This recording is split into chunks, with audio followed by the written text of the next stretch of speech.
Hello everyone, welcome back to my channel. In today's video, I will talk about Government of India Act 1919. In this video, I will cover what this act was, why it was introduced, what changes it brought, and also how it impacted Indian politics. So, let's get started. Firstly, we talk about introduction about Government of India Act 1919. The Government of India Act 1919, also known as the Montagu-Chelmsford Reform, because the Edwin Montagu, who is the Secretary of State for India, and Lord Chelmsford, who is the Viceroy of India, introduced the Government of India Act 1919. That's why it is also known as Montagu-Chelmsford Reform. It was a significant step by the British government to gradually introduce more Indian participation in the administration of their own country.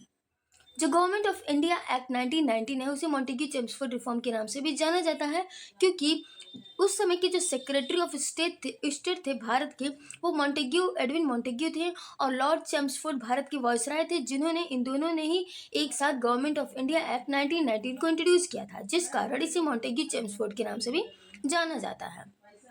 Government of India act British government के द्वारा एक महत्वपूर्ण step था इस तरफ कि जो Indian people थे उनका भी उनके खुद के कंट्री में एडमिनिस्ट्रेशन में पार्टिसिपेशन का एक बहुत ही सिग्निफिकेंट स्टेप था ब्रिटिश गवर्नमेंट के द्वारा। Now let's talk about background of the act या फिर why was this act introduced. After World War I, Indians expected political reforms as reward for their support to the British and starting of Home Rule movement.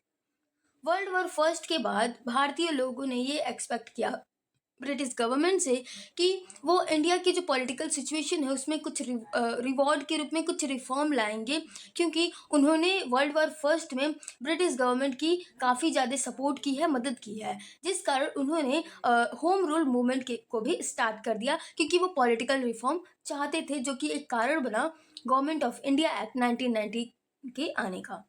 The submission of Montagu-Chelmsford report, the British Parliament passed the Government of India Act 1990. 1918 में Montagu Chelmsford report को submit किया गया British parliament में, जो कि government of India act 1919 के पास होने का एक कारण है। British government wanted to give limited self government to Indians. ये भी एक कारण है गवर्नमेंट ऑफ इंडिया एक्ट 1919 के पास होने का कि जो ब्रिटिश गवर्नमेंट है वो चाहती थी कि लिमिटेड जो है सेल्फ गवर्नमेंट प्रोवाइड किया जाए, जो इंडियंस हैं, इंडिया के लोग हैं, उनको जो है लिमिटेड सेल्फ गवर्नमेंट प्रोवाइड कराया जाए उनके खुद के कंट्री में। Montagu Chelmsford reform come into force in 1921। 1921 में Montagu Chelmsford reform means Government of India act 1919 force में आया। Now let's talk about provisions of the Act.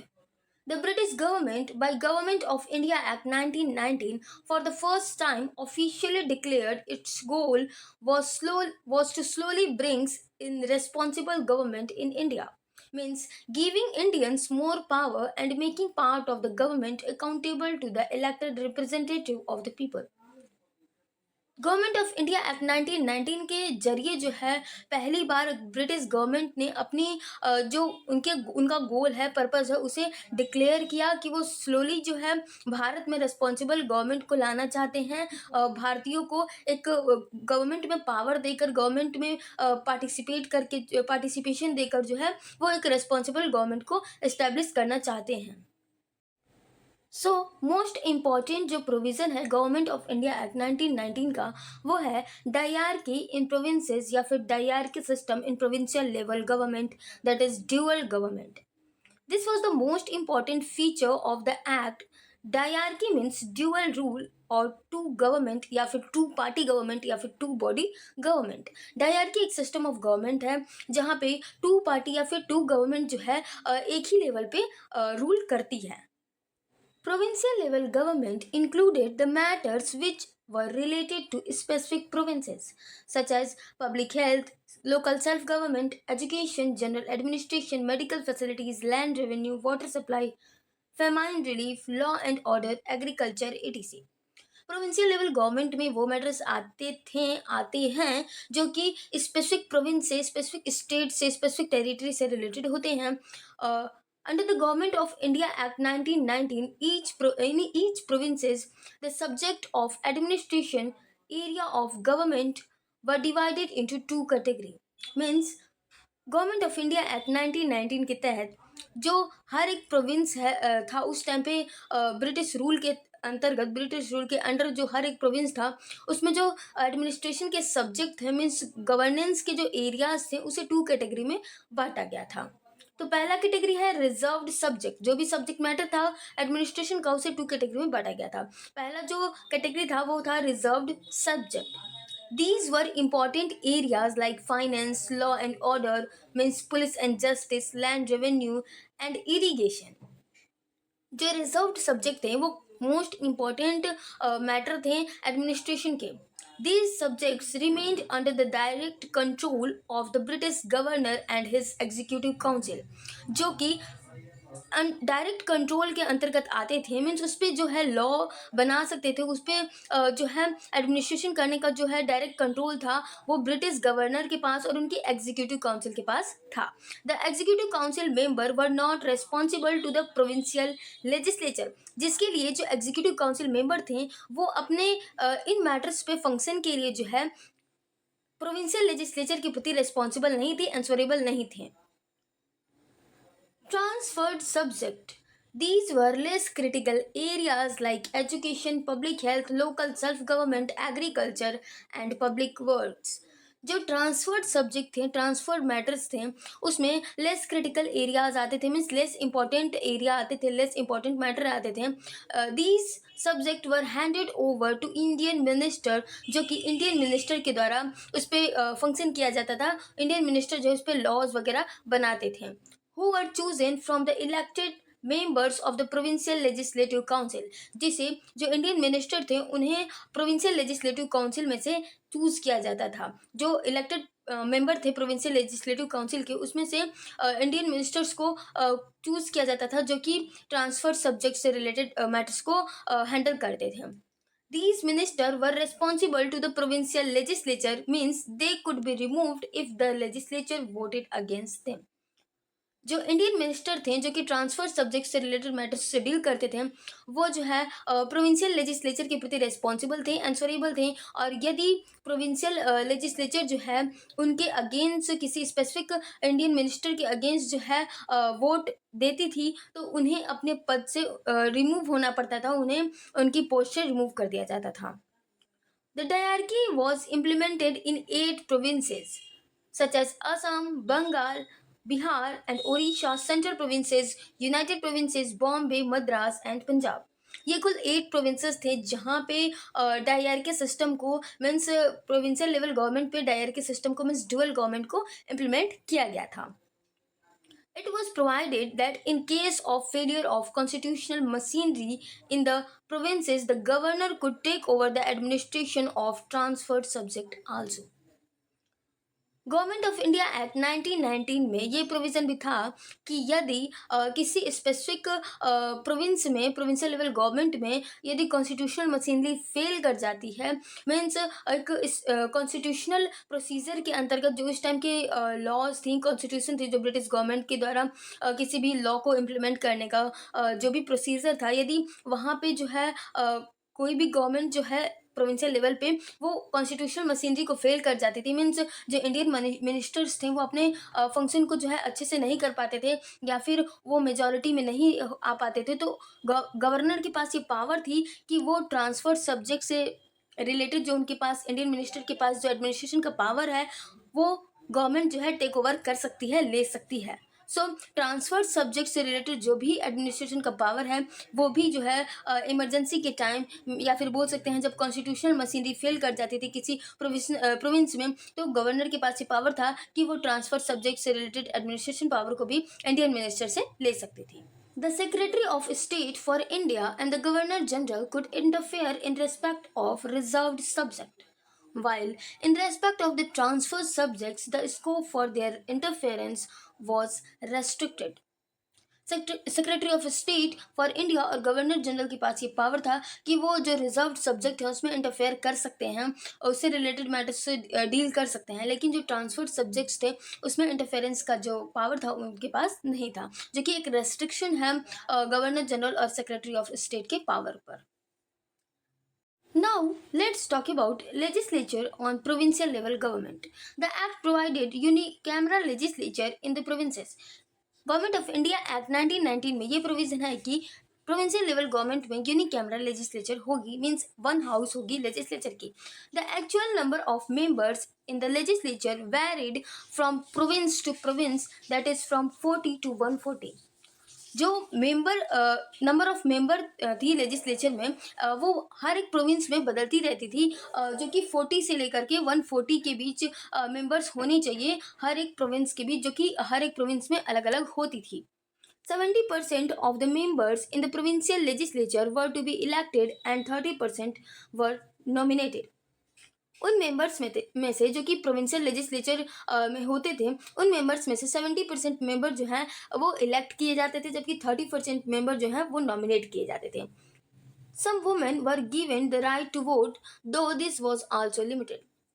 Government of India act 1919 के तहत जो है कुछ वुमेन्स को जो है राइट टू वोट का अधिकार मिला हुआ था, मीन्स वोट देने का अधिकार मिला हुआ था, जबकि ये जो है काफ़ी लिमिटेड था, मीन्स कुछ ही वुमेन्स को ये वोट देने का अधिकार मिला हुआ था। The right to vote was given a limited number of people based on things like property ownership, paying a certain amount of tax, or having some education. It was not for everyone. Government of India act 1919 के तहत जो vote देने का अधिकार था वो कुछ ही लोगों को मिला हुआ था, जो कि इस बेसिस पे मिला हुआ था कि उनके पास कितनी प्रॉपर्टी है, वो अपनी इनकम का कितना अमाउंट जो है, मतलब कि कितना अमाउंट जो है वो टैक्स के रूप में पे करते हैं, किसी स्पेसिफिक सर्टेन अमाउंट पे करने वाले किसी स्पेसिफिक सर्टेन अमाउंट पे करने वाले जो टैक्स पे करने वाले जो लोग थे उन्हीं को जो है राइट टू वोट का अधिकार मिला हुआ था। और हैविंग सम एजुकेशन, और उनके साथ ये भी देखा जाता था, प्रॉपर्टी और टैक्स अमाउंट के साथ ये भी देखा जाता था कि वो कितने एजुकेटेड हैं। जो राइट टू वोट था वो सभी को नहीं मिला हुआ था, सिर्फ कुछ ही लोगों को मिला हुआ था, जो कि बेसिस था कि उनके पास कितनी प्रॉपर्टी है, वो कितना टैक्स पे करते हैं और उनके पास कितनी एजुकेशन है। Besides Muslim, special electorates were also provided for Anglo-Indian, Europeans, Sikhs and Indian Christian. 1909 के तहत जो मार्ले मिंटो रिफॉर्म था उसके तहत मुस्लिम कम्युनिटी के लोग थे उनको जो है सेपरेट इलेक्टोरेट मिला हुआ था, जबकि 1919 में स्पेशल इलेक्टोरेट जो है वो एंग्लो इंडियन, यूरोपियन, सिख और इंडियन क्रिश्चियन को भी प्रोवाइड कराया गया। The act gave a very wide power to the governor. He could restore any cuts made by legislature in expenditure of reserved subject. Governor को ये एक्ट जो है बहुत ही वाइड पावर प्रोवाइड करती है, कि गवर्नर के पास ये पावर था कि यदि जो है लेजिस्लेचर जो है रिजर्व्ड सब्जेक्ट के एक्सपेंडिचर में कोई कट करती है तो गवर्नर के पास ये पावर था कि वो उस कट को जो है रिस्टोर कर सकती है, मीन्स उस कट को रिस्टोर कर सकती है रिजर्व सब्जेक्ट पे जो भी मैटर है रिजर्व सब्जेक्ट के, उसमें यदि लेजिस्लेचर कोई कट करती है तो गवर्नर जो है उसको रिस्टोर कर सकती है, क्योंकि रिजर्व सब्जेक्ट जो है वो गवर्नर के पास थी, गवर्नर के पास उससे रिलेटेड पावर थी, और रिजर्व सब्जेक्ट जो है वो काफ़ी जो है इम्पॉर्टेंट सब्जेक्ट मैटर थे जिसपे जो है गवर्नर के पास पावर थी लॉ बनाने का। He could also issue ordinance and times of emergency, means governor के पास ये भी पावर थी कि वो ऑर्डिनेंस को इशू कर सकती थी और यहाँ तक कि इमरजेंसी को भी इशू कर सकती थी, इमरजेंसी को भी। Now let's talk about provision related to central Government of India act 1919। तो पहला है bicameral legislature. Government of India act 1919 में ये प्रोविजन है कि सेंट्रल लेवल की गवर्नमेंट में जो है बाई कैमरल लेजिस्लेचर होगा। The Imperial Legislative Council, that is the central law making body, was replaced by a bicameral legislature, means two house legislature. First is the Council of State, means upper house. It consisted 60 members in which 35 were elected and rest nominated. Its tenure was 5 years. And second is Legislative Assembly, that is lower house. It consisted 145 member, out of which 105 means 105 were elected and the rest nominated members. 26 were official and 14 non-official member थे जो कि nominate होते थे. The tenure of the assembly was 3 year. जो council of state के members का जो tenure था वो 5 ईयर, जबकि जो legislative assembly means lower house assembly का जो टेन्योर था वो था 3 year. Thus, both houses provided for elected majority. The approval of the upper house was necessary for enacting any law. इस प्रकार दोनों हाउस में काउंसिल ऑफ स्टेट और लेजिस्लेटिव असेंबली दोनों में ही जो मेजॉरिटी थी उनको इलेक्ट किया जाता था. And the approval of the upper house was necessary for enacting any law. और किसी भी लॉ को इनेक्ट होने में अपर हाउस का जो अप्रूवल है वो नेसेसरी होता था.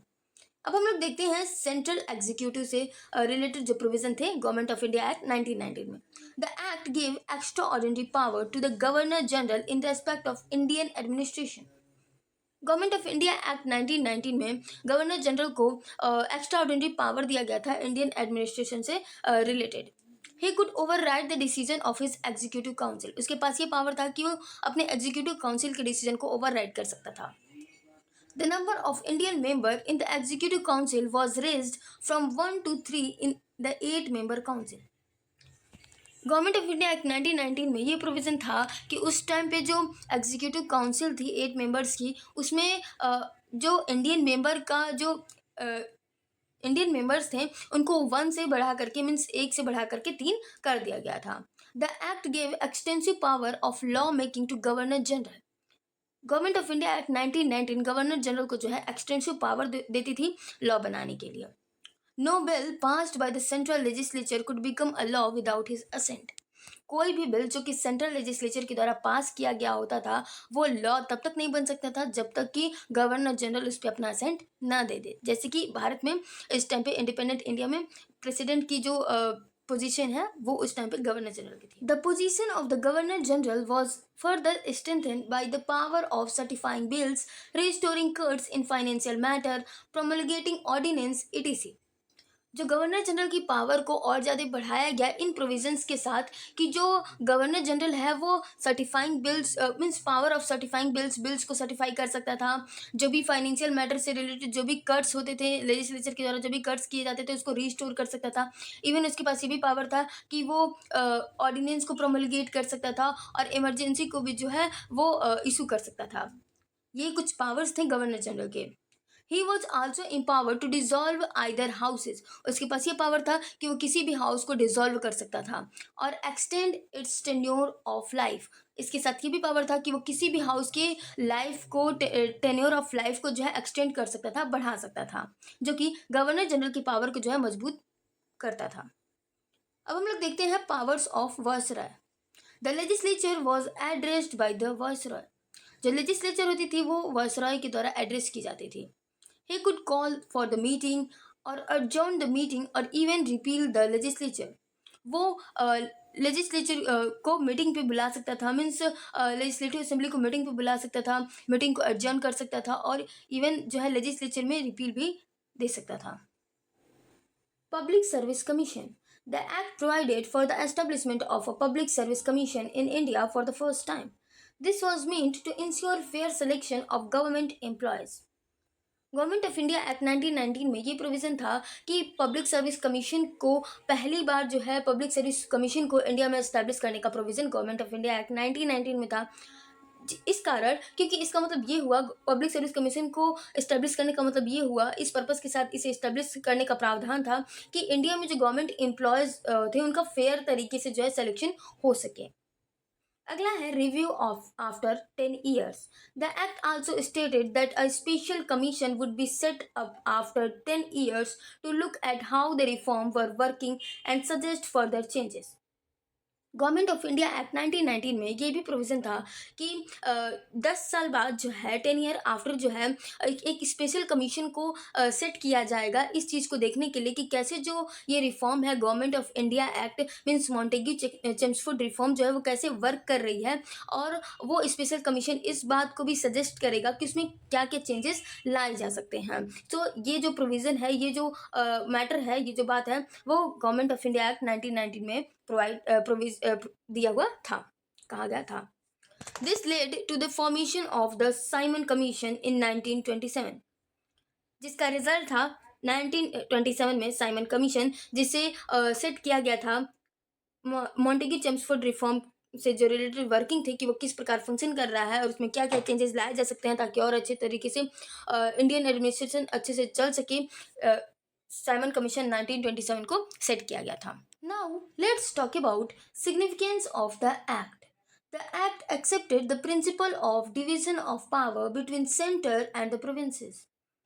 गवर्नमेंट ऑफ इंडिया एक्ट 1919 के तहत जो है principle of division of power को सेंटर और प्रोविंस के बीच एक्सेप्ट किया गया। It pave the way for the self government. Government of India act 1919 जो है एक रास्ता दिखाता है सेल्फ गवर्नमेंट का। Election areas expanded in India and people began to understand the importance of voting. Government of India act 1919 के तहत जो है वोटिंग पावर जो है काफ़ी लोगों को मिला। इवन वुमेन को भी जो है वोटिंग पावर मिला, जिससे जो पीपल हैं, जो लोग हैं, वो अपने इम्पोर्टेंस को जान सकें, अपने वोट के इम्पोर्टेंस को जान सकें, वोट का क्या इंपॉर्टेंस है इसको समझ सकें, और इससे इलेक्शन एरिया का भी काफ़ी ज़्यादा एक्सपेंडेशन हुआ। This inflicts a sense of nationalism and awakening among Indians, and they moved towards achieving the goal of Swaraj, that is self government. जो गवर्नमेंट ऑफ इंडिया एक्ट 1919 के तहत जो इंडियन लोगों को, इंडियन पीपल को जो है पार्टिसिपेशन करने का मौका मिला इंडियन एडमिनिस्ट्रेशन में, उसके तहत उनके अंदर जो है नेशनलिज्म की भावना आई, देशभक्ति की भावना आई, और वो जो है जागरूक हो गए, और इसके साथ वो जो इस स्वराज पाने के लिए वो और भी ज़्यादा मूवमेंट करने लगे, और भी ज़्यादा एक्टिव हो गए अपने गोल को अचीव करने के लिए, स्वराज को अचीव करने के लिए एक्टिव हो गए, जो कि एक इम्पॉर्टेंस है, सिग्निफिकेंस है गवर्नमेंट ऑफ इंडिया एक्ट 1919 का। सो ये था full concept of government of India act 1919। If you found this video helpful, don't forget to like this video, subscribe my channel and share this video. Thanks for watching and keep supporting me. और यदि आप चाहते हैं कि कोई ऐसा topic जिसे मैं एक्सप्लेन करूं तो कमेंट बॉक्स में ज़रूर बताएं।